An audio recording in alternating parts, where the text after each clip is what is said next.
All right, good Thursday morning, everybody. Okay, all right. So scientists, they've made a new discovery after sending a soybean mixture to space. Yeah. So after a 30-day process, the mixture turned into a paste known as miso. It's thought to be the first time food was successfully fermented in space. And the experiment, of course, was done aboard the International Space Station. And researchers wanted to find out if it ended up tasting any different than a batch made on Earth. Turns out it does. It does. Yes. So the report says that the space miso that they're calling it had a more roasted, nutty flavor. Yeah. I don't know. I don't know why. What would weightlessness? You kind of wonder.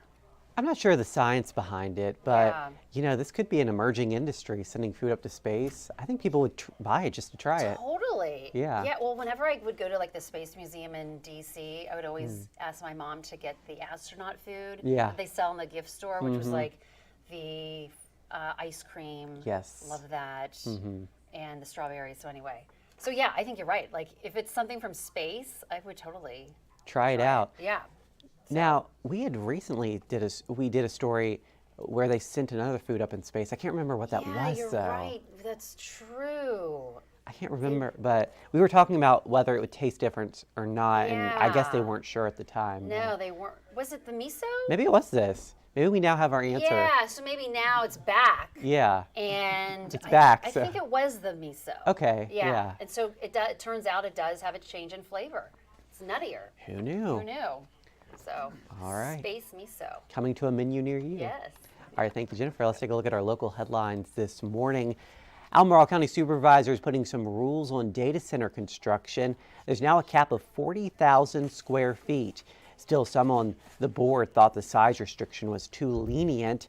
There are also new regulations on water usage, how the data centers can look, and how loud they can be. The county plans to do more research on the impact of these centers. Protesters gathered in Lynchburg Wednesday morning to pay a visit to Congressman John McGuire's district office. The group is once again asking him to host an in-person town hall. McGuire has been an ardent supporter of President Trump and Elon Musk's recent actions. Many are demanding a face-to-face meeting to hear his justification for why. We reached out to the congressman, but he was not available for an interview. McGuire's office did confirm that his next town hall will be virtual in May.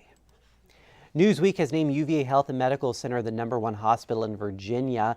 The university system is also ranked among the top 50 hospitals nationwide. Newsweek says the rankings showcase facilities with medical excellence, innovation, and patient-centered care on a global scale. UVA's Executive Vice President for Health Affairs applauded the honor, saying it reflects a commitment to the well-being of the community. And student filmmakers from across the country will be making their way to Charlottesville this weekend. The Virginia Student Film Festival is back after taking more than 4 years off. The event is hosted by UVA's Filmmakers Society and will showcase 17 short films submitted by students. There'll also be panels of student directors and an award ceremony at night. You can catch all the on-screen action this Sunday, April 6th at the Paramount Theater on Charlottesville's downtown mall. All right, we're off to a bit of a cloudy start this morning. Yeah, a little overcast. We are tracking a warm front, so despite the clouds, today we do expect to warm up. Yesterday we were only in the 50s. We'll be well into the 70s today.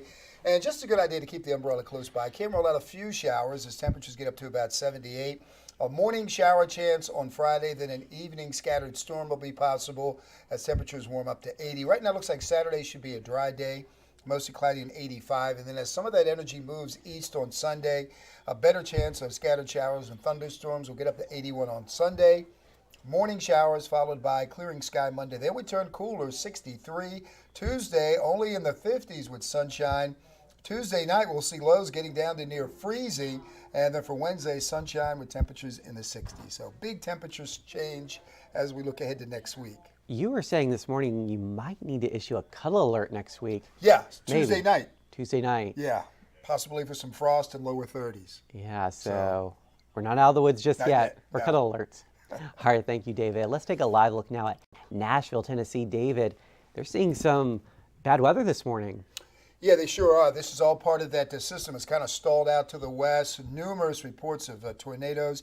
Some parts of the Ohio Valley, mid-Mississippi River Valley could see in excess of 10 inches of rain. So Wow. major problems there. If you have any family and friends in that part of the country, you may want to reach out to them and see how they're doing. Yeah, definitely a good idea there. All right, thank you, David. And you just saw some lightning there, so keep an eye out on any family, friends you have in that area. Thank you, David. Let's take a look at our traffic this morning. This is I-64 on Afton Mountain. You may run into a few raindrops this morning, but nothing too severe out there. So have a safe trip into work and school. And we'll see you again on 29 News at noon.